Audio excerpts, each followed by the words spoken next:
মাশাআল্লাহ, খুবই সুন্দর একটা জায়গা। এইটা মূলত খাগড়াছড়ি যাওয়ার আগে একটা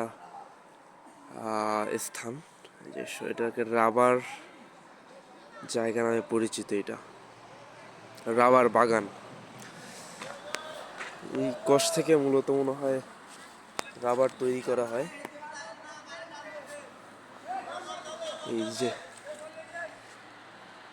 তো এইভাবে হাজার হাজার গাছ আছে। মাশাআল্লাহ মাশাআল্লাহ, সব মিলিয়ে অনেক সুন্দর।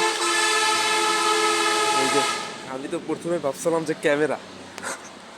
ক্যামেরা মতো লাগছে, তো তারপরে দেখতেছি যে না, এটা আসলে ক্যামেরা না, ছোট ছোট পট।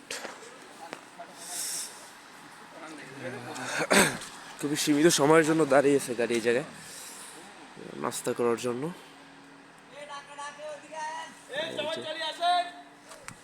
এর ভিতরে ডাক পড়ে গেছে। সুন্দর সুন্দর, সেরা, মাশাআল্লাহ।